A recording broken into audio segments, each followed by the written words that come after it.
প্রকৃত জালেমদের কোনো ক্ষমা নাই। অনেক আলেম নামদারি লোকেরাও জালেমের ভূমিকায় অবতীর্ণ হয়েছিল।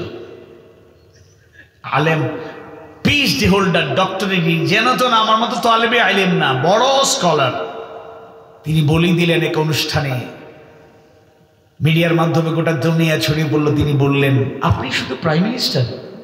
No, never. আপনি শুধু প্রধানমন্ত্রী নন, আপনি তো যে জান্নাতি নারী। তেল হারে হয় কত প্রকার কি কি, তালি মোগলের মুখ থেকে অন্তত আমরা কল্পনাও করছি না। আপনারা কি তা করেন? আহা, কোন উশৃঙ্খলতাকে আমরা সাপোর্ট দেই না, কোন সীমা লঙ্ঘনকে কখনোই আমরা প্রশ্রয় দিতে জানি না।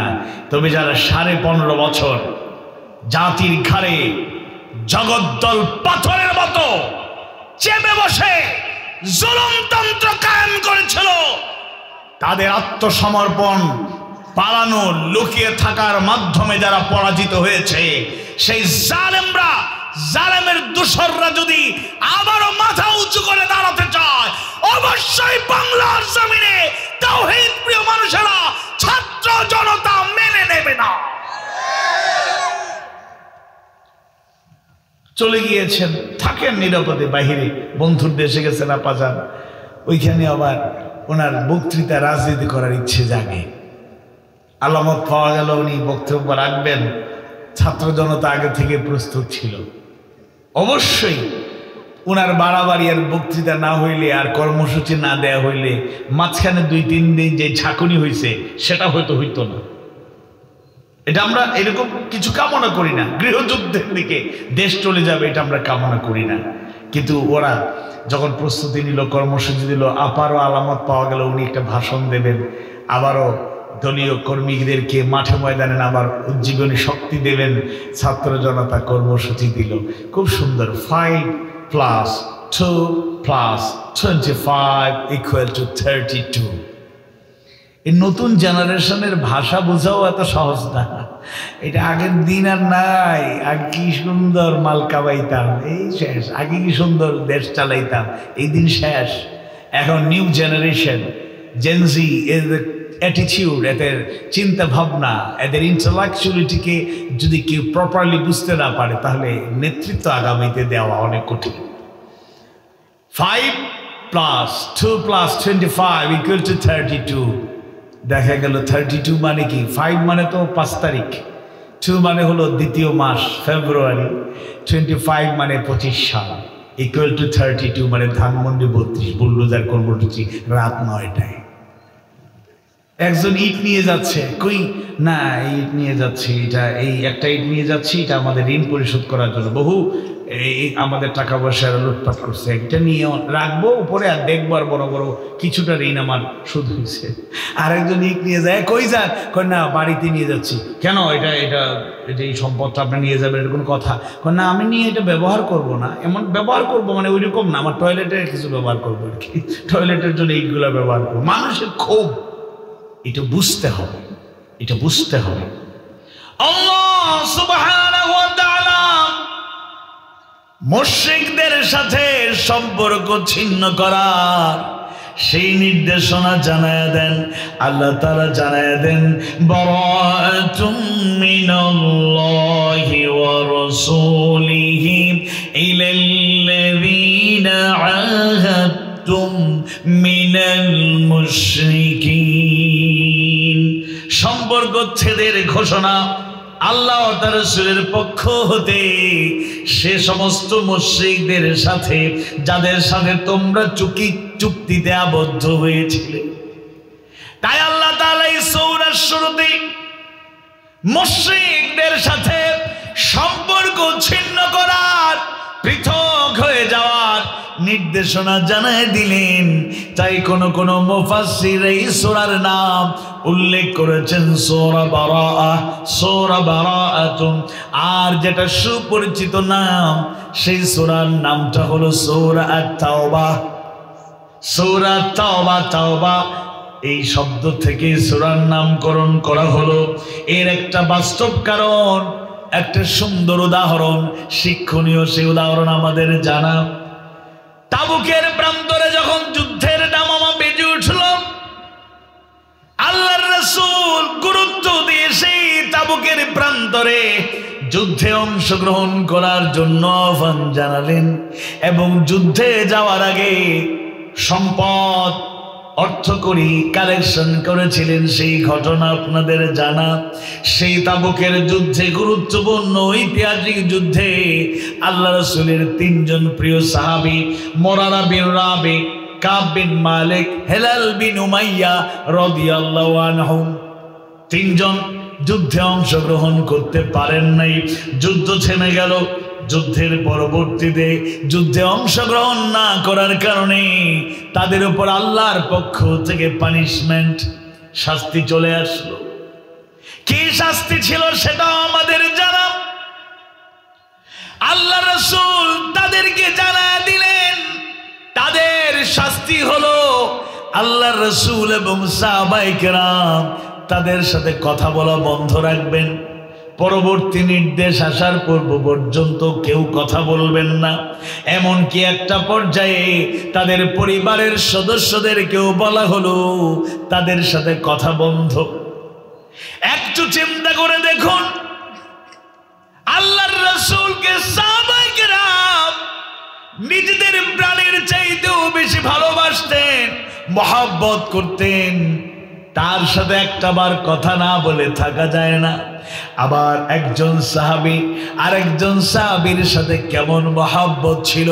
ইন্নামাল মুমিনুনা ইখওয়া, আল মুসলিমু আখুল মুসলিম, আল মুসলিমু কাজাসাদিন ওয়াহিদ। ভালোবাসার যে সম্পর্ক গড়ে উঠেছিল, একজনের সাথে আরেকজনের কথা বন্ধ করা, সেটা কল্পনাও করা যেত না। কিন্তু আল্লাহর পক্ষ থেকে রাসূল জানায়া দিলেন কথা বন্ধ হয়ে গেল। একটা পর্যায়ে পরিবারের সদস্যরাও কথা বন্ধ করে দিলেন। একদিন নয়, 20, 25, 30 দিন নয়, 50 দিন পর্যন্ত কথা বলা বন্ধ ছিল। আর সূচনা লগ্ন থেকে তারা অনুতপ্ত ছিলেন, আল্লাহর কাছে তওবা করেছেন, ইস্তিগফার করেছেন, ধরনা দিয়েছেন। এরপর প্রতিনিয়ত দোয়া, ইস্তিগফার, তওবা অব্যাহত ছিল। 50 দিন হওয়ার পরে তাদের তওবা যিনি কবুল করে নিলেন, আওয়াজ বাড়িয়ে বলুন তো তিনি কে? আওয়াজ বাড়িয়ে বলুন তো ওই তিনজন সাহাবীর তওবা 50 দিন পূর্ণ হওয়ার পরে কবুল যিনি করে নিলেন তিনি কে? আল্লাহ। এই তাওবা, ওই বিষয়বস্তু এবং শব্দ থেকেই সূরার নাম হয়েছে সূরা তাওবা। এবং সূরা তাওবা আরেকটা বৈশিষ্ট্য, ব্যতিক্রম। 114টি সূরার মধ্যে 113টি সূরার শুরুতেই তাসমিয়া, বিসমিল্লাহির রহমানির রহিম। 113টি সূরার শুরুতে আছে না নাই? আছে। কিন্তু সূরা তাওবার শুরুতে বিসমিল্লাহির রহমানির রহিম সেটা উল্লেখিত নাই। এর অনেক ব্যাখ্যা মুফাসসিররা করেছেন।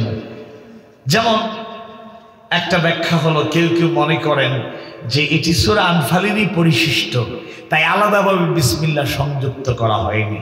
আবার কোন কোন মুফাসসিররা বলেন যেহেতু শুরুই হয়েছে, সম্পর্ক ছিন্ন করা একটা সিদ্ধান্ত দিয়ে মুশরিকদের সাথে সম্পর্ক ছিন্ন করার ফয়সালা, তাই কড়াকড়ি যেহেতু করা হয়েছে, এই কড়াকড়িকে অব্যাহত রাখার জন্যই হয়তো বিসমিল্লাহ তো একটা রহমতের বার্তা ছড়িয়ে দেয়, সেটার জন্য হয়তো উল্লেখ করা হয়নি। 3 নম্বর আরেকটা ব্যাখ্যা, ইমাম রাজি রাহমাতুল্লাহি আলাইহি তিনি চমৎকার ব্যাখ্যা দিয়েছেন এবং সবচেয়ে গ্রহণযোগ্য হওয়ার মতো একটা মতামত তিনি পেশ করেছেন। তিনি বলেছেন আল্লাহ তাআলা তার রাসূলকে জানান নাই, বিসমিল্লাহ উল্লেখ করেন নাই, রাসূলও সেটা পড়েন নাই এবং উল্লেখ করেন নাই। তাই আল্লাহ তার রাসূলের এখানে উল্লেখ না করার কারণে বিসমিল্লাহ সংযোজন করা হয়নি। সুবহানাল্লাহ। আর এই সূরাটি হিজরতের 9ম হিজরিতে নাজিল হয়েছে, অর্থাৎ এটি মাদানী সূরা।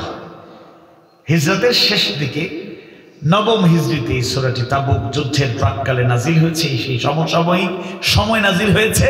তাই এই সূরাটি মাদানী সূরা, এটি মাক্কী সূরা নয়। আমরা আসুন 38 নম্বর আয়াতে কারিমার আলোকে আল্লাহ তাআলা কি জানিয়ে দিতে চাইলেন সেটা আমরা তুলে ধরতে চাই। মূলত আল্লাহর পথে বের হওয়ার জন্য আল্লাহর পথে সক্রিয় থাকার ক্ষেত্রে, আল্লাহর পথে জীবন বাজিরকে সংগ্রামের ক্ষেত্রে যাদের মধ্যে দুর্বলতা কাজ করে, তাদের দুর্বলতা ছেড়ে ফেলে আল্লাহর পথে বের হওয়ার অনুপ্রেরণা পাওয়া যায় এই আয়াতে কারিমায়। নবম সূরা, অর্থবহ তাৎপর্যমণ্ডিত সূরা, মাদানী সূরা, সূরা তাওবার 38 নম্বর আয়াতে কারিমায় আল্লাহ সুবহানাহু ওয়া তাআলা ঈমানদারদের সম্বোধন করে জানায় দেন, আউযু বিল্লাহি মিনাশ শাইতানির রাজীম, ইয়া আইয়ুহাল্লাযীনা আমানু মা লাকুম ইযা ক্বিলা লাকুম ফিরু ফি সাবিলিল্লাহি ফাকালতুম ইলাল আরদ আরদিতুম বিল হায়াতিদ দুনিয়া মিনাল আখিরাহ ফামা মাতাউল হায়াতিদ দুনিয়া ফিল আখিরাতি ইল্লা কালিল। হে ইমানদারগণ, তোমরা যারা ঈমান এনেছো, তোমাদের কি হয়েছে যে যখন তোমাদেরকে আল্লাহর পথে বের হওয়ার নির্দেশ দেওয়া হয়, হে ইমানদারগণ, তোমাদের কি হলো যে যখন তোমাদেরকে আল্লাহর পথে বের হওয়ার নির্দেশ জানিয়ে দেওয়া হয়, তখন তোমরা দুনিয়ার মাটিকে কামড়ে ধরে থাকো, থমকে দাঁড়াও, আটকে যাও, এগোতে চাও না। তোমরা কি আখিরাতের তুলনায় দুনিয়ার জীবনকে বেশি পছন্দ করছো? তোমরা কি আখিরাতের তুলনায় দুনিয়ার জীবনকে বেশি ভালোবাসছো? যদি তাই হয়, জেনে রেখো দুনিয়ার যে ভোগের উপকরণ, যে সামগ্রীর প্রতি তোমরা আকৃষ্ট, আখিরাতের ওই নিয়ামতের তুলনায়, আখিরাতের জিন্দেগির তুলনায় তা অত্যন্ত কলিল, অত্যন্ত তুচ্ছ এবং নিকৃষ্ট। সুবহানাল্লাহ, আল্লাহু আকবার। সহজ করে বলি, আল্লাহ তাআলা ঈমানদারদের বলছে, তোমাদের কি হলো, তোমাদের কি হয়েছে যখন আল্লাহর পথে বের হওয়ার জন্য তোমাদেরকে আহ্বান জানানো হয়, নির্দেশ দেওয়া হয়, তোমরা থমকে দাঁড়াও, দুনিয়ার মাটিকে কামড়ে ধরে থাকো, মানে এগুতে চাও না, সামনে যেতে চাও না, সক্রিয় থাকতে চাও না। এরপর আল্লাহ তাআলা বলছে, তোমরা কি আখিরাতের তুলনায় দুনিয়ার জীবনকে পছন্দ করছো?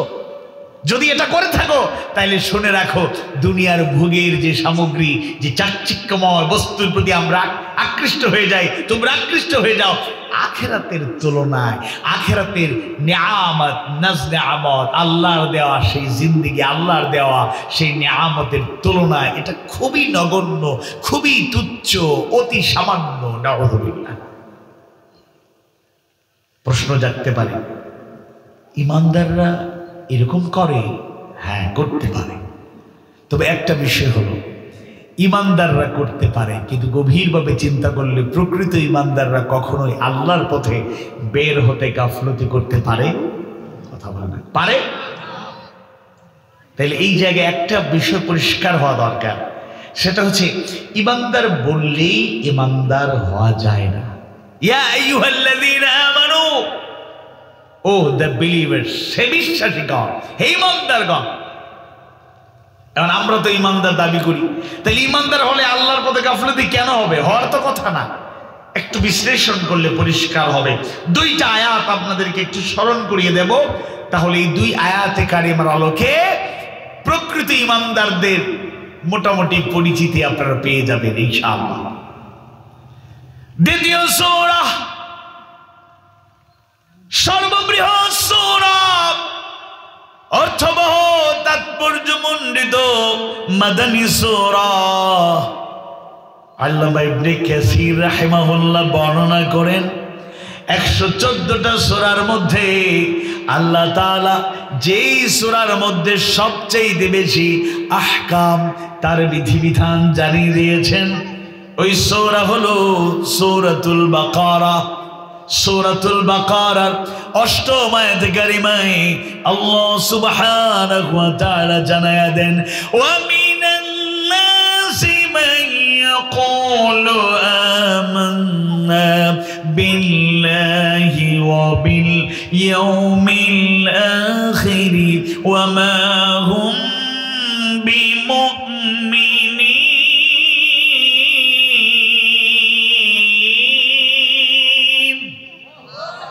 আর মানুষের মধ্যে এমন কিছু লোক আছে যারা বলে আমরা আল্লাহর প্রতি, আখিরাতের দিনের প্রতি ঈমান এনেছি। আল্লাহ বলছে অথচ এরা মুমিন নয়। নাউযুবিল্লাহ। বলে আমরা আল্লাহর প্রতি ঈমান এনেছি, আখিরাতের দিনের প্রতি ঈমান আছে, ওয়া মা হুম বিমুমিনিন। আর আল্লাহ তাআলা বলেন অথচ এরা মুমিন নয়। নাউযুবিল্লাহ। তাইলে এরা কারা? সকল মুফাসসির একমত আল্লাহ তাআলা এই আয়াতে কারিমাটি মুনাফিকদের উদ্দেশ্যে নাযিল করেছেন। আল্লামা ইবনে কাসির রাহিমাহুল্লাহ তিনি একটু বাড়িয়ে বলেছেন, শুধু একটি আয়াতে কারিমা নয়, সূরাতুল বাকারার ৮ম আয়াতে কারিমাই নয়, এরপরে আরো 13টি আয়াতে কারিমা আল্লাহ তাআলা মূলত মুনাফিকদের ইঙ্গিত করেই নাযিল করেছেন। আল্লাহু আকবার। তাহলে ঈমানদার বলি আমরা আল্লাহর প্রতি ঈমান আছে, আখিরাতের প্রতি আমাদের ঈমান আছে, অথচ আল্লাহ বলছেন আর ঈমানদার নয়। অর্থাৎ মুনাফিকে আলামত যাদের মধ্যে ঢুকে যায় তারা গড়িমসি করে, তারা গড়িমসি করে। এই আপার ভক্তরা সবাই বলতো তিনি সব সময় তিনি তেলাওয়াত করেন। ওনার কাছের লোকেরা বলতো আপার তাহাজ্জুদ মিস হয় না। উনিও সংসদে বলছিলেন আমি ঘুম থেকে উঠি যায় নামাজ খুঁজি। কি চালাকের চালাক, জাতীয় সহজ সরল আমার মতো সবাই আমরা ওই দিয়া শুনি বা কি নেত্রী পাইছি ঘুম থেকে উঠিও যায় নামাজ খুঁজে। খুব চালাকি করছে, কিন্তু বলে নাই আমরা সূর্য ওঠার আগে আমি ঘুম থেকে উঠি এরপরে নামাজ পড়ি, বলতে পারে নাই। লজ্জা লাগতেছে, আসলে নামাজই তো ঠিক মতো পড়তো না, কেমনে বলবে এসব কথা। আর যদি এরা আসলেই নামাজি হতো, আসলেই কোরআন পড়তো, আসলেই তাহাজ্জুদ পড়তো, তাহলে কখনোই মানুষের অকল্যাণ করার চিন্তা করতে পারত? কথা বলেন। খুন খারাপি করতে পারত? অথচ তার মতো খুনি বাংলাদেশের ইতিহাসে আছে। শুধু নিজ হাতে মারলেই খুন না, যে অর্ডার দেয় সে সবচেয়ে বড় খুনি। তার নির্দেশে পালানোর আগে পুলিশ প্রধানকে ধন্যবাদ জানাইছে। পুলিশ প্রধানকে বলছে ধন্যবাদ, তুমি গুলি করছো, 2000 মারছো। সেনা প্রধানকে মারতে গেছিল, আত্মীয়তার সূত্রে অগ্রাধিকার দিয়ে তোমারে বানাইছে, কত স্বপ্ন নিয়ে আমার চেয়ারটা তুমি রাখবা, তুমি আমার সাথে এরকম করলা,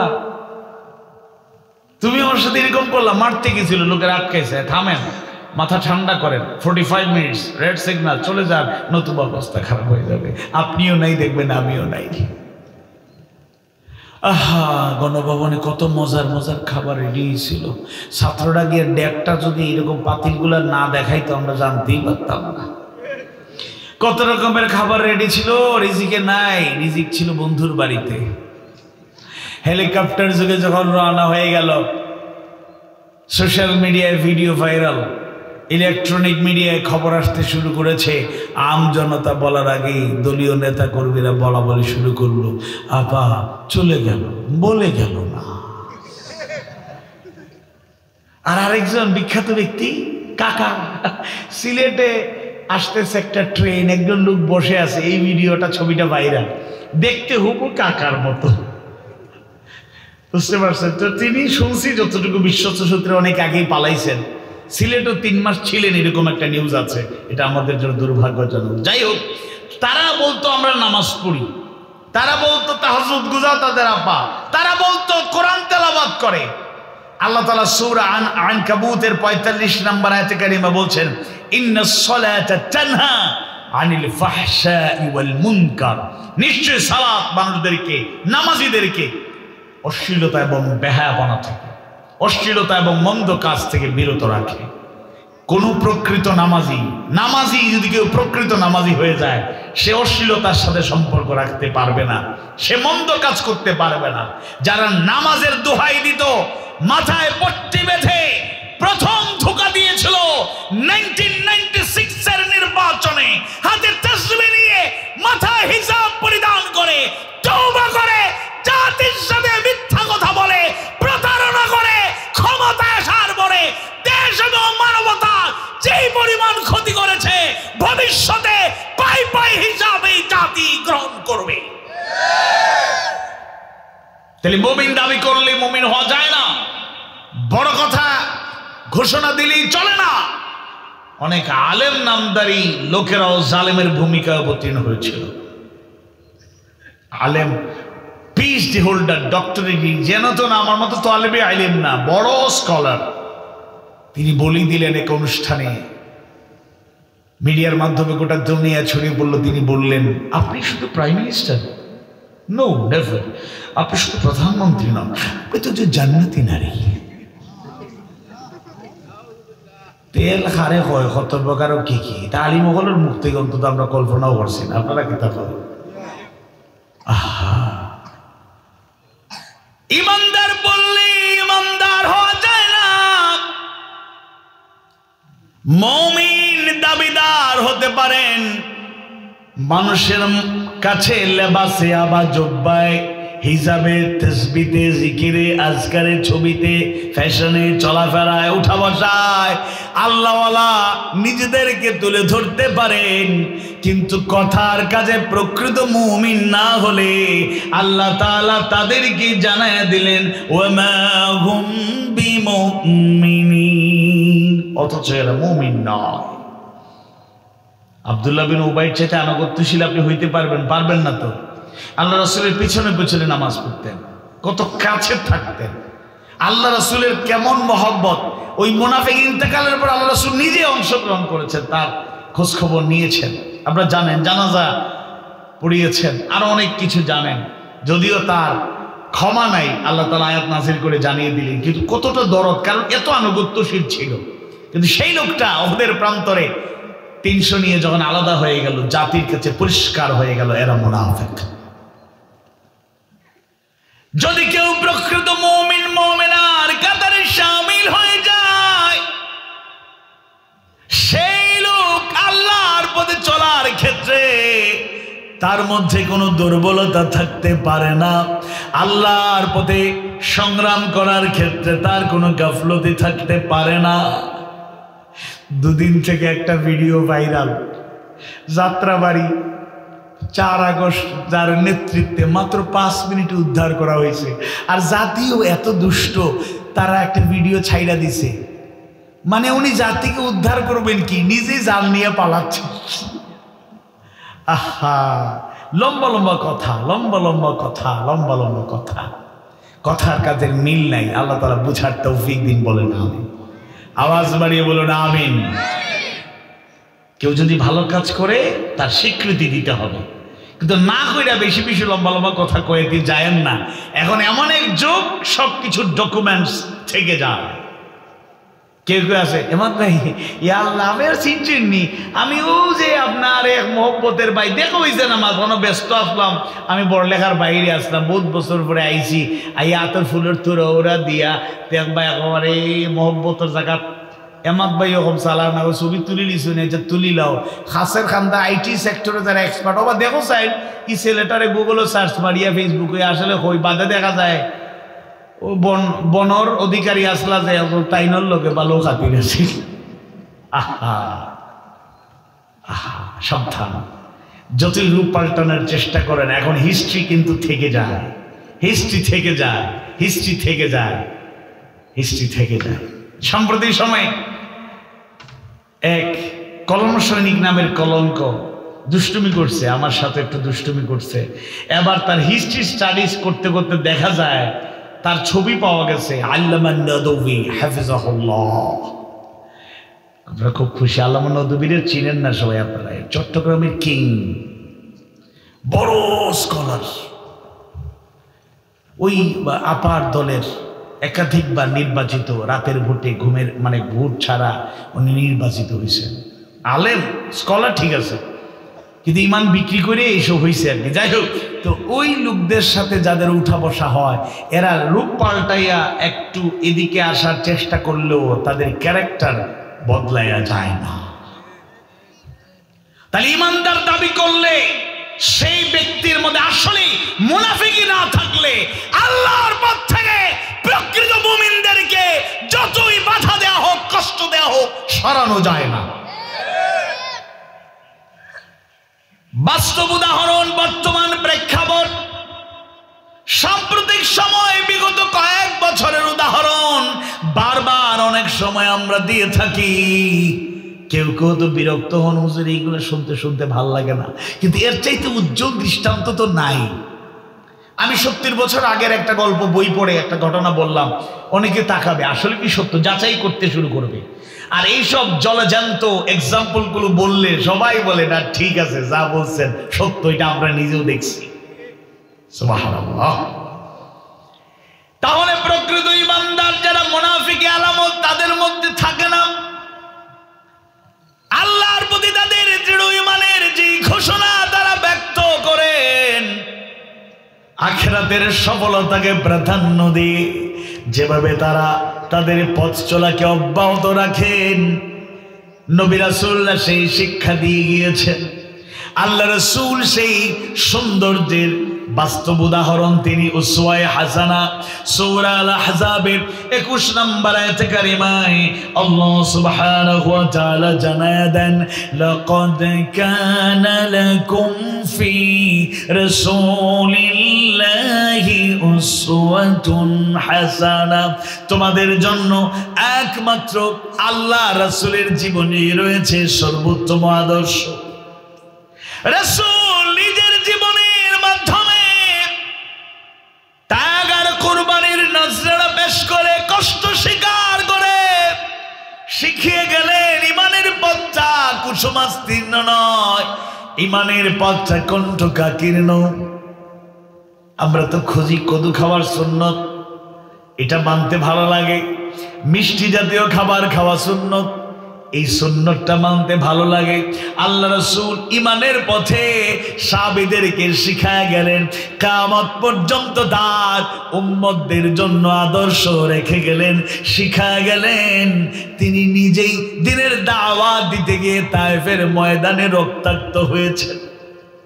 শিয়াবে আবু তালেবে আল্লাহর রাসূল আর সাহাবীদেরকে 3টা বছর বন্দী জীবন কাটাতে হলো। আল্লাহর ফয়সালাতেই মক্কা ছেড়ে মদিনায় চলে যেতে হলো। মক্কার মানুষদের, কাফেরদের সীমা লঙ্ঘন, উৎপীড়ন, অন্যদিকে মদিনার মানুষদের ইতিবাচক সাড়া।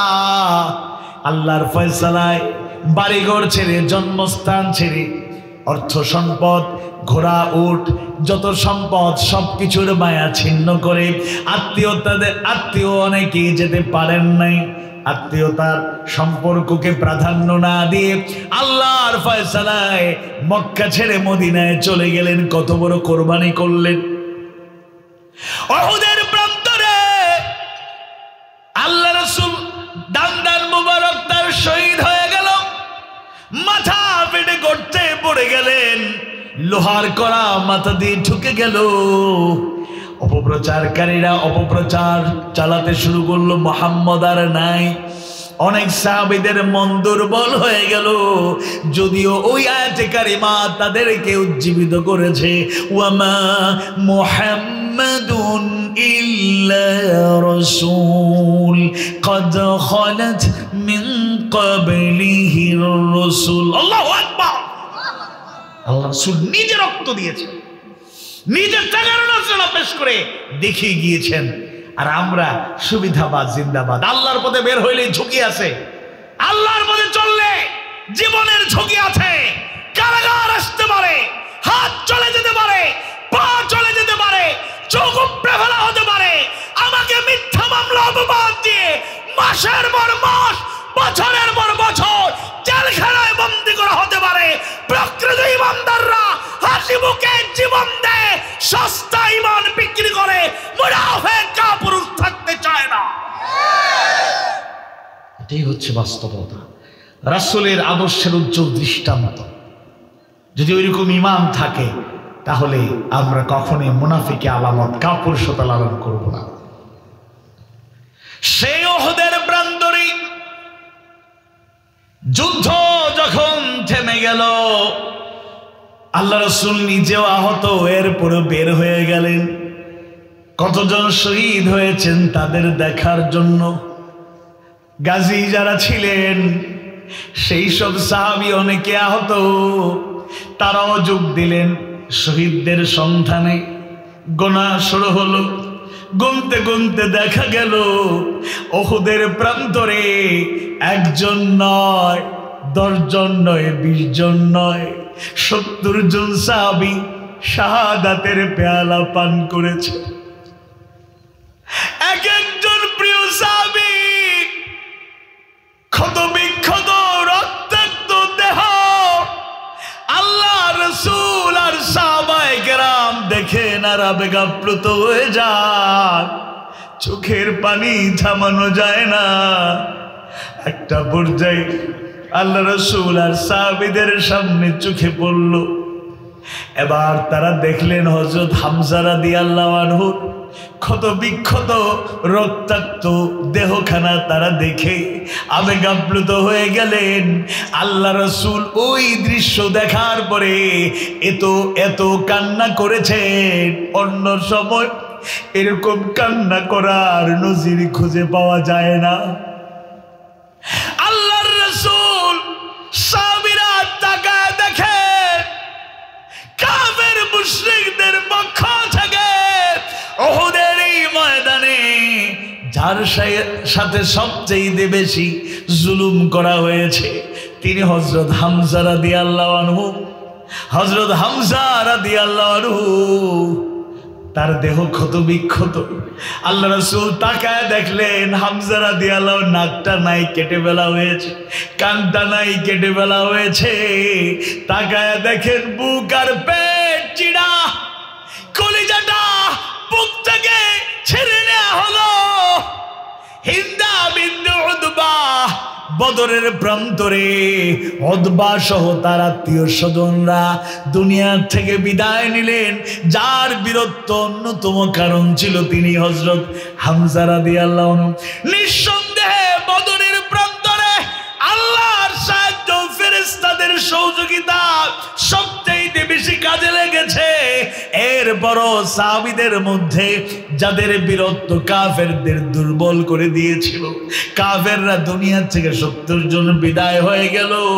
তন্মধ্যে অন্যতম যেই সাহাবীর বীরত্ব অতুলনীয় ছিল তিনি হযরত হামজা রাদিয়াল্লাহু আনহু। উতবা বাবা সহ স্বজনদের হারিয়ে হিন্দা, যদিও তিনি পরবর্তীতে ইসলাম গ্রহণ করলেন, আল্লাহর গোলামি গ্রহণ করলেন, তিনি বদরের প্রান্তরে পরাজিত হওয়ার পর বাবা স্বজন হারানোর পর সংবাদ যখন পেলেন, হামজা রাদিয়াল্লাহু আনহু বীরত্বের কথা শুনলেন, তার কারণে তার বাবা স্বজনেরা দুনিয়া ছেড়ে চলে গিয়েছেন।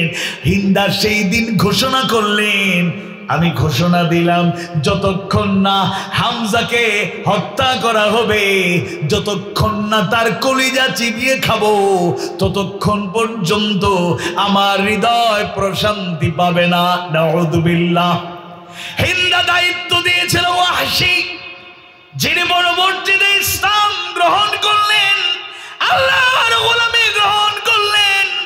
সেই ওয়াহশীকে দায়িত্ব দেওয়া হয়েছিল, বলা হয়েছিল ওয়াহশী তোমার একমাত্র টার্গেট হযরত হামজা, তাকে শহীদ করবা।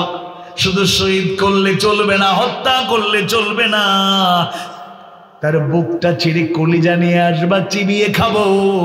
তার কলিজা চিবিয়ে খেতে পারলে আমার মনটা কিছুটা প্রশান্তি পাবে। যদিও চিবিয়ে খাওয়া সম্ভব হয় নাই, চিবানোর পর হজম করা যায় নাই, ফেলে দিতে হয়েছে। হামজা রাদিয়াল্লাহু আনহু বুকটা চিরা, পেটটা চিরা, কলিজা চিবিয়ে খাওয়া হয়েছে। এমন দৃশ্য, এমন খবর শুনে আল্লাহ রাসূল আর সাহাবীরা আবেগ আপ্লুত হয়ে গিয়েছিলেন। 70 জন সাহাবী শাহাদাতের পেয়ালা পান করলেন, কিন্তু ময়দান ছেড়ে যান নাই। নাই, শুধু মাঝখানে গিরিপথে পাহারাদার যারা ছিলেন তাদের একটা দুর্বলতার কারণে ক্ষতির পরিমাণ বেড়ে গিয়েছিল। পরবর্তীতে অনুতপ্ত হয়েছেন, আল্লাহর কাছে ইস্তিগফার করলেন, তওবা করলেন। পরবর্তী ময়দান, যেই ময়দানে ডাক এসেছে, তারা বীরত্বের সাথে হিম্মত নিয়ে আল্লাহর পথে সংগ্রাম করতে গড়িমসি করেন নাই, শাহাদাতের পেয়ালা পান করেছেন, রক্ত দিয়েছেন, আল্লাহর পথ থেকে এক মুহূর্তে পিছপা হন নাই। আল্লাহু আকবার। তাহলে প্রকৃত ইমানদার যদি কেউ হয়ে যায়, তাহলে আল্লাহর পথে চলতে তার বাধা থাকার কথা নয়, বিপত্তি থাকার কথা নয়, দ্বিধা সংশয় থাকার কোন কথা নয়। আরেকটা আয়াত আপনারা খেয়াল করুন, যারা আল্লাহর গোলাম হয়ে যায়, প্রকৃত মুমিন মুমিনার কাতারে শামিল হয়ে যায়, তাদের পরিষ্কার ধারণা আল্লাহর পথের পথিক কারা, কারা মুমিন আর কারা কাফের, কারা তাগুত, পরিষ্কার ধারণা পেয়ে যাবেন। আল্লাহ সুবহানাহু ওয়া তাআলা জানায় দেন, এটা সূরা আন-নিসার 76 নম্বর আয়াত, আল্লাযীনা আমানু ইউকাতিলুনা ফি সাবিলিল্লাহ, আল্লাযীনা আমানু, যারা ঈমানদার হয়ে যায়, ঈমান গ্রহণ করে, মুমিন মুমিনার কাতারে শামিল হয়ে যায়, ইউকাতিলুনা ফি সাবিলিল্লাহ, তারা সংগ্রাম করে কার পথে? আওয়াজ বাড়িয়ে বলুন, কার পথে? আওয়াজ বাড়িয়ে বলুন, কার পথে? যারা ঈমানদার তারা সংগ্রাম করে আল্লাহর পথে। ওয়াল্লাযীনা কাফারু ইউকাতিলুনা ফি সাবিলিত তাগুত, আর যারা কাফেরদের কাতারে শামিল হয়ে যায়, অস্বীকারীদের কাতারে শামিল হয়ে যায়, অবিশ্বাসীদের কাতারে শামিল হয়ে যায়, তারা সংগ্রাম করে তাগুতের পথে। তাহলে এখানে দুইটা পথ, একটা সিরাতে মুস্তাকিম আল্লাহর পথ, আর একটা তাগুতের পথ, শয়তানি পথ, বাতিল পথ। আপনি মুমিন দাবি করলে আপনার অন্য কোনো ডানে বামে উকি দেওয়ার সুযোগ নেই। সিরাতে মুস্তাকিম একটাই, আল্লাহর পথ একটাই, রাসূলের দেখানো পথ একটাই। ইসলামের সৌন্দর্যে কোরআন হাদিস সুন্নাহর আলোকে মুমিন হলে আমরা সেই পথে চলবই। আর যারা তাগুতের পথে চলবে, অস্বীকারী, মুনাফিকরা, অবিশ্বাসীরা, তারা সেই তাগুতের পথেই পরিচালনা করবে।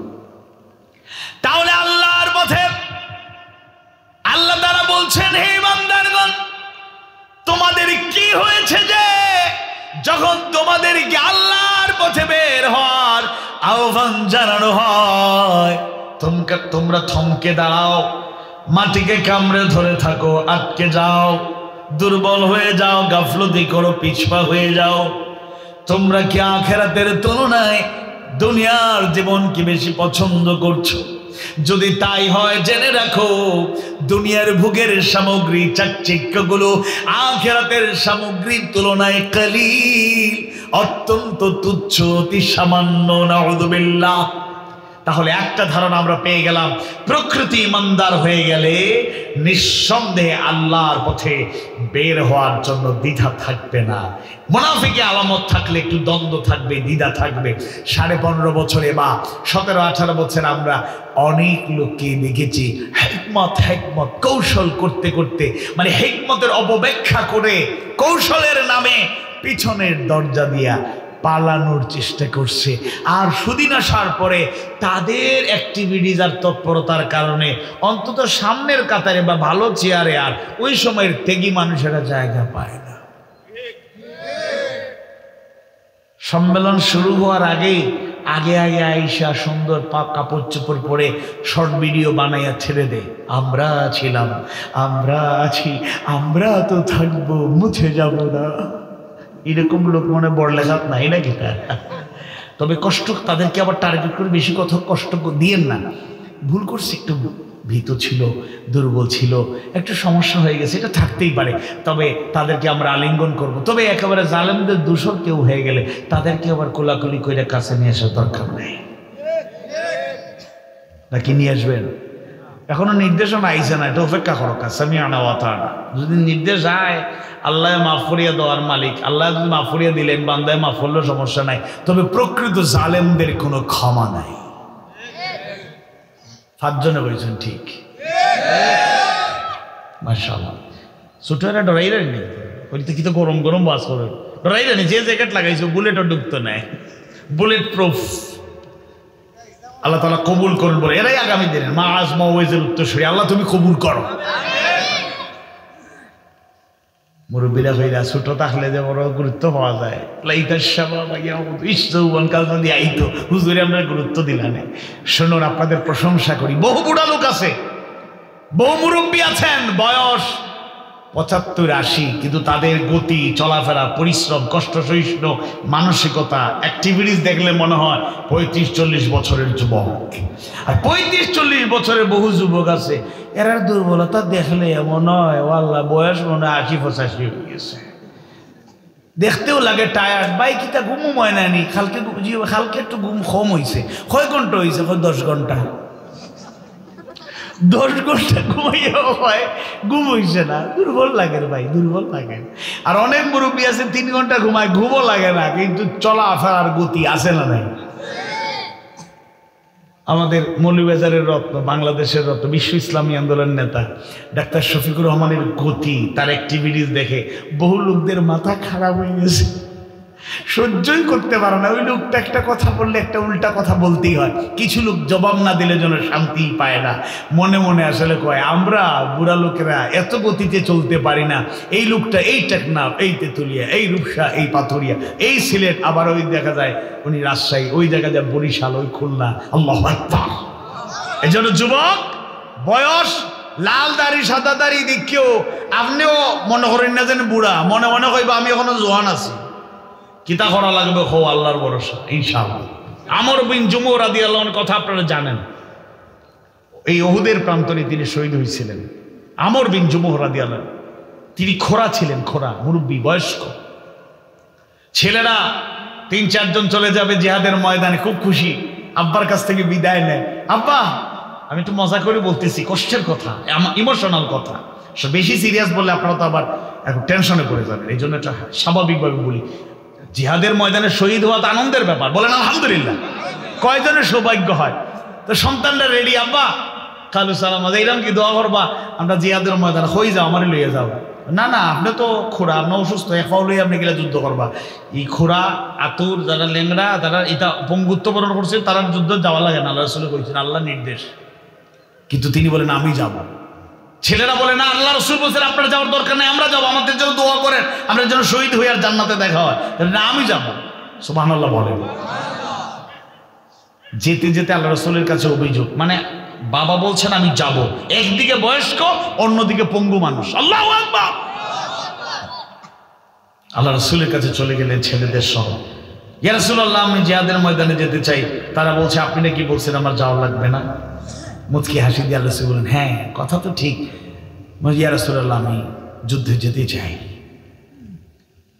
আল্লাহ রাসূল তাকে বললেন, আল্লাহ তাআলা আপনাকে রুখসাত দিয়েছেন, আপনি অসুস্থ, আপনি যুদ্ধের ময়দানে যুদ্ধ করার মতো সক্ষমতা নাই, আপনি খুঁড়িয়ে করে হাঁটেন, স্বাভাবিক হাঁটতে পারেন না। আমর বিন জুমুহ রাদিয়াল্লাহু আনহু বলেন, ইয়া রাসূলুল্লাহ, ইয়া হাবিবাল্লাহ, দয়া করে আমাকে অনুমতি দেন, আমিও জিহাদের ময়দানে যেতে চাই, আর শহীদ হয়ে খুঁড়িয়ে খুঁড়িয়ে আমি শহীদদের কাতারে শামিল হয়ে জান্নাতে প্রবেশ করতে চাই। আল্লাহু আকবার। জিহাদের ময়দানে সন্তান আর বাবারা একসাথে ময়দানে গেলেন। আমর বিন জুমুহ খোরা মানুষ, বীর দর্পে কাফেরদের মধ্য জায়গায় প্রবেশ করলেন। তার সকল আবেগ উজাড় করে তিনি যুদ্ধের ময়দানে ভূমিকা পালন করেছিলেন। সুবহানাল্লাহ। শহীদ হিসাবে তাকেও যিনি কবুল করে নিলেন, বলুন তো তিনি কে? তার আকাঙ্ক্ষা আল্লাহ তাআলা পূরণ করেছেন। সুবহানাল্লাহি ওয়া বিহামদিহি সুবহানাল্লাহিল আযীম। ওদিকে বাড়িতে আসার সময় স্ত্রী বলছিলেন, না বুড়া বয়সে তা ওনারও বিমরতি ধরছে, আপনার যাওয়ার দরকার কি, থাকেন। বউয়েরা সবসময় পিছনে টানে, আপনি যেই থাকেন, ইয়া আল্লাহ আপনার যদি কিচ্ছু এটা আমার কি তৈব, এটা আসেই দিন না, ইয়া আল্লাহ আপনার যদি কিচ্ছু আমার কি তৈব। অথচ দৃঢ় ঈমান থাকলে সব কিছুর ফয়সালা নিয়ন্ত্রণকারী, হায়াতের মালিক, রিজিকের মালিক কে? আওয়াজ বাড়ি বলুন কে? যার কারণে আমর বাড়ি থেকে আসার সময় বলছিলেন তার বউরে উদ্দেশ্য করিয়া, তার বউরে শোনে, আল্লাহ আমি যেন উহুদের প্রান্তর থেকে না আসি, আল্লাহ তুমিও সেইখানে আমারে তুমি কবুল করে নাও। এখন যুদ্ধ থেমে গেল, কফিনগুলো রক্তমাখা দেহকে যার যার জায়গায় কবরে নামানো হবে, নিয়ে যাওয়া হচ্ছে। আমর বিন জুমুকে উটের উপর তোলা হয়ে উট বসে যায়। সুবহানাল্লাহ, আল্লাহু আকবার। 3 বার চেষ্টা করে দেখা গেল উট আর উঠতেই চায় না, মানে এখানে থেকে যায়, বসে যায়।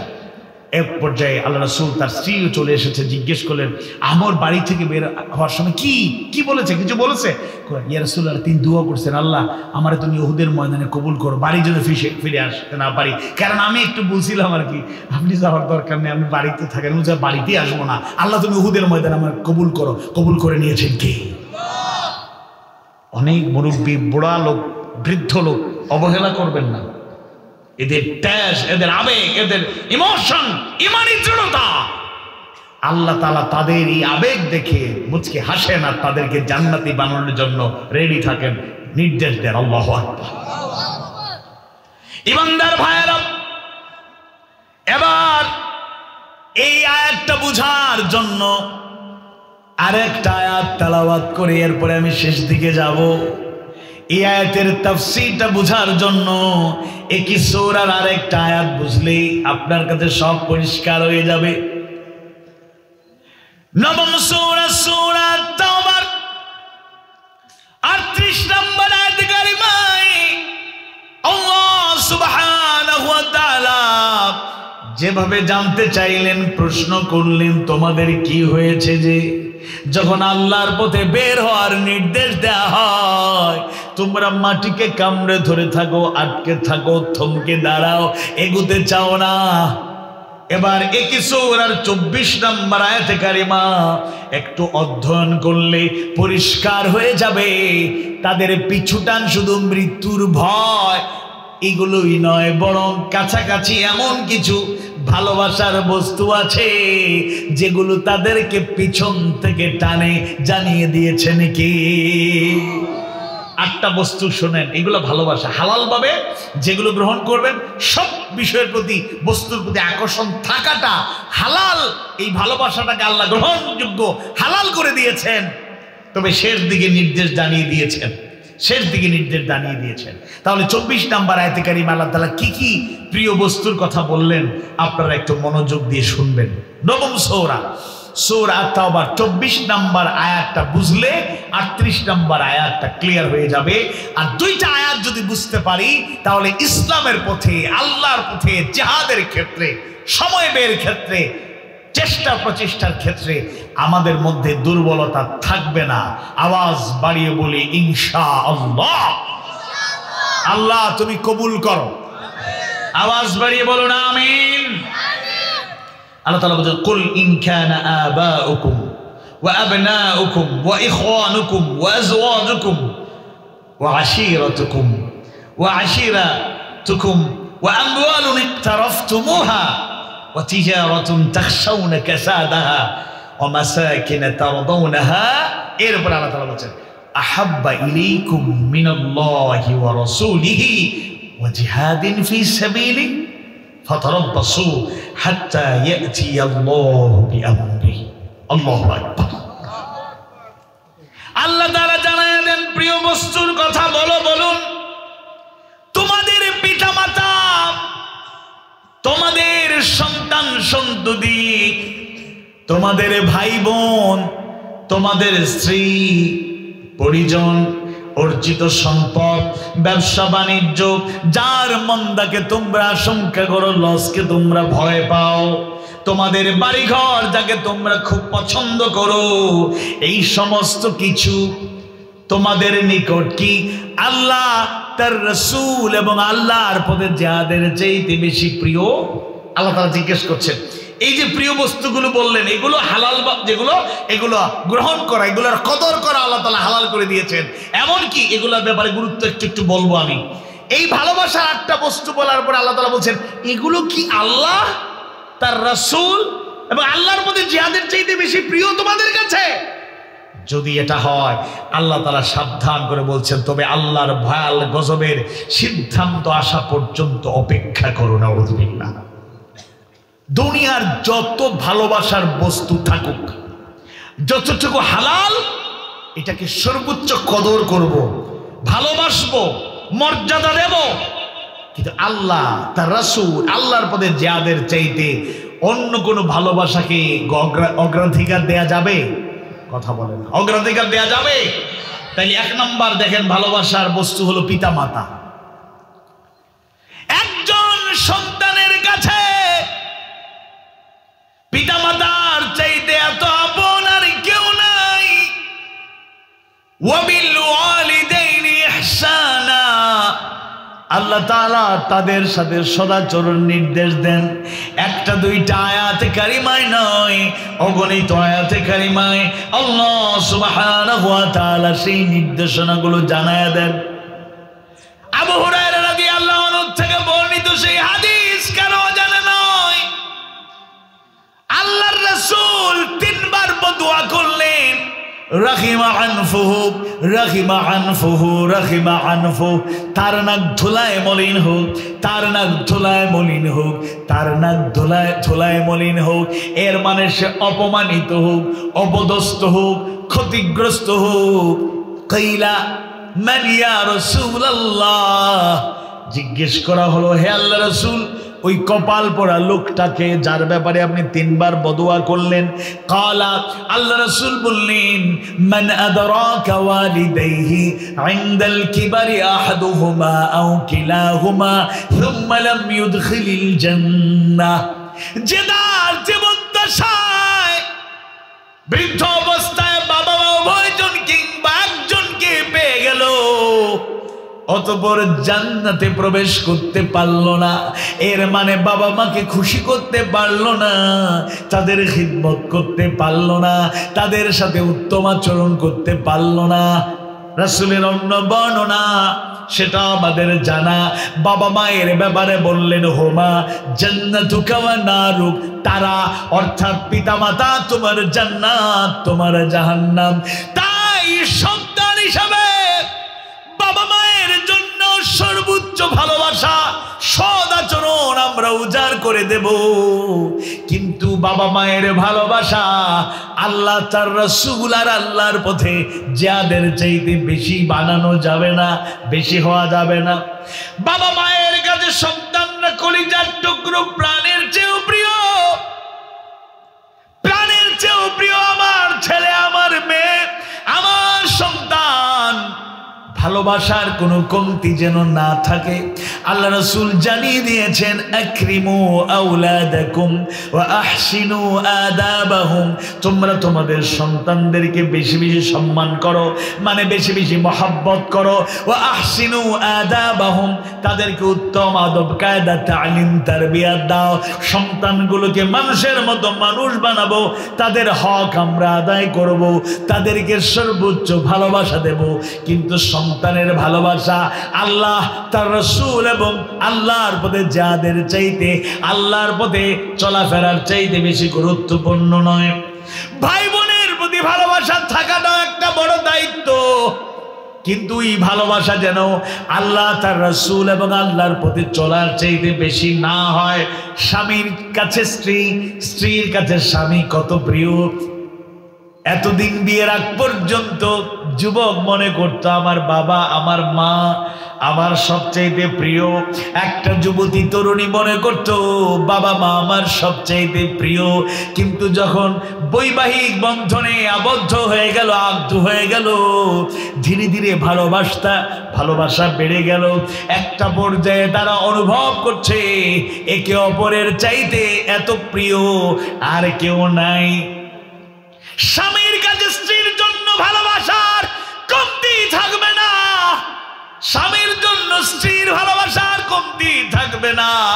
কিন্তু এই ভালোবাসা আল্লাহ তার রাসূল এবং আল্লাহর পথে জিহাদের চাইতে বেশি প্রিয় বানানো যাবে না। আত্মীয় স্বজনের ভালোবাসা ঠিকঠাক থাকবে, কিন্তু আল্লাহর তার রাসূল আল্লাহর পথে জিহাদের চাইতে বেশি থাকবে না।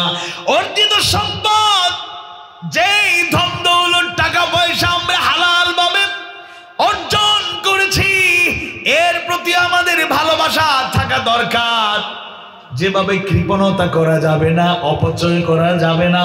আল্লাহর দেয়া নিয়ামতকে প্রপারলি ইউটিলাইজ করব, আল্লাহর নির্দেশিত পথে সংরক্ষণ করব, আল্লাহর নির্দেশিত পথে ব্যয় করব, রাসূলের দেখানো পদ্ধতিতে এটা সংরক্ষণ করব, আবার রাসূলের দেখানো পথে আমরা ব্যয় করব। সম্পদের প্রতি, হালাল সম্পদের প্রতি মায়া থাকবে, মহব্বত থাকবে, এটা দোষের কিছু না। কিন্তু আল্লাহ তার রাসূল এবং আল্লাহর পথে যাদের চাইতে প্রিয় বানানো যাবে না। প্রসঙ্গক্রমে একটা উদাহরণ দেই। আমাদের সিলেটে একটা শিক্ষাজীবী এসেছিলেন, রাজশাহী রত্ন, আমাদের অন্যতম রাহবার অধ্যাপক মুজিবুর রহমান। তিনি চমৎকার করে ইনফাক ফি সাবিলিল্লাহর ব্যাপারে আলোচনা করতে গিয়ে তিনি বললেন, দেখুন আপনি ব্যাংকে টাকা জমা করেন, তা আপনি যদি ইন্তেকাল করেন এই টাকার মালিক আসলে কে? একজন বলে উঠল, নমিনি যিনি থাকবে তিনি হবে। তাহলে আপনি ব্যাংকে টাকা জমাচ্ছি, আমি ব্যাংকে টাকা জমাচ্ছি, একজন নমিনি দেয়া আছে, আমি যদি কোনো কারণে আল্লাহর ফয়সালাতে চলে যাই, তাহলে প্রাথমিকভাবে এই টাকাগুলো বুঝে নেবে কে? নমিনি যিনি। তাইলে তিনি প্রশ্ন করলেন, তাইলে টাকাটা কি আপনার কোনো কাজে লাগলো?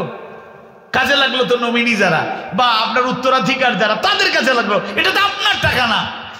চিন্তায় পড়ে গেলাম। এবার বলছেন, তাইলে আপনার টাকা আপনি দেখতে চান যেটা আপনার থাকবে আজীবন? সবাই অনেকে বলে, হ্যাঁ আমরা জানতে চাই। তিনি বললেন, শুনুন, দুনিয়াতে যত অর্থ সম্পদ সব প্রাসাদ নির্মাণ করবেন, গাড়ি বাড়ি টাকা পয়সা জমা করে যাবেন, আপনি সবকিছু ভোগ করতে পারবেন না। যদি চলে যান, যতদিন থাকবেন ভোগ করতে পারবেন, যখন চলে যাবেন এটা কোনো কাজে লাগবে না। তবে হ্যাঁ, আপনার স্থায়ী সম্পদ যদি বানাতে চান, আল্লাহর পথে ব্যয় করতে থাকুন, ওই ব্যাংকে টাকা জমা করতে থাকুন, গরিবদের, মিসকিনদের, স্বজনদের, এরপরে দিনের পথে, আল্লাহর পথে, রাসূলের দেখানো পথে, জিহাদের পথে। অর্থ সম্পদ, জিহাদের তো দুইটা মাধ্যমই আছে, তুজাহিদুনা ফি সাবিলিল্লাহি বিআমওয়ালিকুম ওয়া আনফুসিকুম। তোমরা আল্লাহর পথে মাল এবং জান দিয়ে জিহাদ করো। আমরা বলতে গিয়ে বলি জান এবং মাল দিয়ে, জান যদি চলে যায় মাল দেওয়ার সুযোগ আছে? নাই। এজন্য আল্লাহ আগে বলেছেন বিআমওয়ালিকুম, সম্পদ দিয়ে তোমাদের, এরপরে জান দিয়ে, সম্পদ দিয়ে। তাহলে আমরা যদি এই দুনিয়ার সম্পদের প্রতি বেশি আকৃষ্ট থাকি, আখিরাতের ফান্ডে যদি টাকা জমা করতে না পারি, তাহলে আমরা কিন্তু ঠকবো।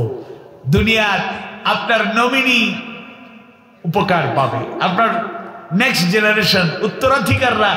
আমি তাদেরকে অসহায় করে দেওয়ার জন্য বলছি না, এটাও দরকার আছে, দায়িত্বের একটা অংশ, কিন্তু আমার জন্য কিছু করা দরকার। আমার জন্য করতে হলে অর্জিত সম্পদকে আল্লাহর পথে, রাসূলের শিখানো পথে ব্যয় করার মানসিকতা তৈরি করতে হবে ইনশাআল্লাহ। এরপরে ব্যবসা বাণিজ্য অনেকেই করেন, ব্যবসা বাণিজ্য হালাল ভাবে করবেন। ওয়াহাল্লাহুল বাইআ ওয়া হারামার রিবা, আল্লাহ তাআলা ব্যবসাকে হালাল করেছেন, হালাল ভাবে ব্যবসাকে করতে থাকেন। এই ব্যবসার প্রতি আপনার ভালোবাসা থাকাটা বৈধ, কিন্তু আল্লাহ তার রাসূল আল্লাহর পথে জিহাদের চাইতে প্রিয় বানানো যাবে না।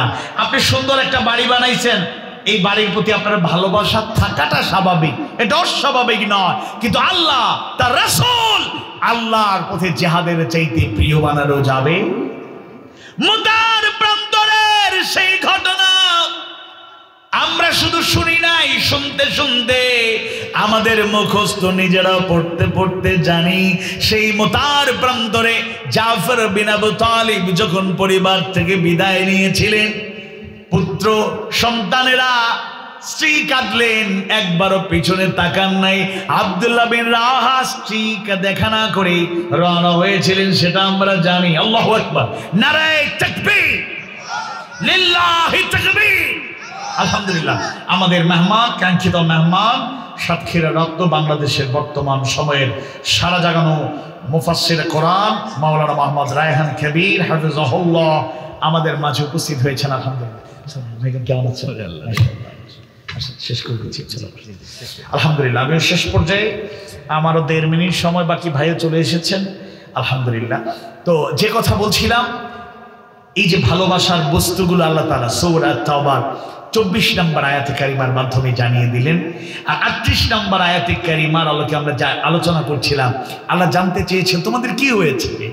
যখন আল্লাহর মধ্যে বের হওয়ার জন্য তোমাদেরকে ডাকা হয়, আহ্বান করা হয়, তোমরা দুনিয়াকে কামড়ে ধরে থাকো, আটকে যাও, থমকে দাঁড়াও, এগোতে চাও না, সক্রিয় থাকতে চাও না। কি সমস্যা? এটার ফাইন্ড আউট করতে গিয়ে আমরা প্রথমত 2টি আয়াতে কারিমা আপনাদের সামনে পেশ করেছি। যদি আরো কিছু আয়াত হাদিস এসেছে, কিন্তু মৌলিকভাবে 2টা আয়াত। একটা হলো প্রকৃত মুমিন কেউ হয়ে গেলে কখনোই সে আল্লাহর পথে চলতে দ্বিধাগ্রস্ত হবে না, থমকে দাঁড়াবে না, দুর্বল হয়ে যাবে না। মুনাফিকরা এই কাজটা করতে পারে। দ্বিতীয়ত একেবারে পরিষ্কার কথা, সূরা আন-নিসা 76 নম্বর আয়াত, আল্লাযীনা আমানু ইয়াকাতিলুনা ফি সাবিলিল্লাহ, যারা ঈমানদার হয়ে যায় তারা আল্লাহর পথে সংগ্রাম করে। এরপরে আমি তৃতীয়ত 38 নম্বর আয়াতের শ্রেষ্ঠ ব্যাখ্যা, শ্রেষ্ঠ তাফসীর বুঝার জন্য শ্রেষ্ঠ দলিল হলো একই সূরার 24 নম্বর আয়াতে কারিমা। আল্লাহ তাআলা 8টি হালাল ভালোবাসা, আকর্ষণীয় বস্তুর কথা বলেছেন। এরপরে বলেছেন মান আহাব্বা ইলাইকুম মিনাল্লাহি ওয়া রাসূলিহি ওয়া জিহাদিন ফি সাবিলি। এই ভালোবাসাগুলো কি আল্লাহ তার রাসূল আল্লাহর পথে জিহাদের চাইতে প্রিয়? না, আল্লাহ তার রাসূল আল্লাহর পথে জিহাদের চাইতে প্রিয় হবে না। তাই আসুন নবম সূরা তাওবার 38 নম্বর আয়াতে কারিমার আলোকে আমরা যে আলোচনাটুকু করলাম, জড়তা যা আছে কাটিয়ে উঠতে হবে।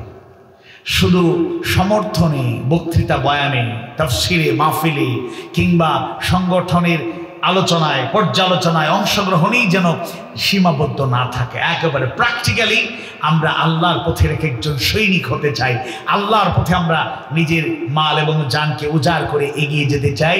এই পথে যত বাধা আছে, বাতিল শক্তি, তাগুতি শক্তি, এই বাধা তো আছেই, পাশাপাশি হালাল কিছু ভালোবাসা আমাদের পেছন থেকে টানে, সকল মায়াকে ছিন্ন করে আল্লাহর ভালোবাসা, রাসূলের ভালোবাসা, আল্লাহর পথে চলার ভালোবাসাকে অগ্রাধিকার দিয়ে মুমিনরা হাসি মুখে ফাঁসির মঞ্চে জীবন দেবে, রক্ত ঝরাবে, ত্যাগের নজরানা পেশ করবে, যে কোনো স্যাক্রিফাইস করতে প্রস্তুত থাকবে।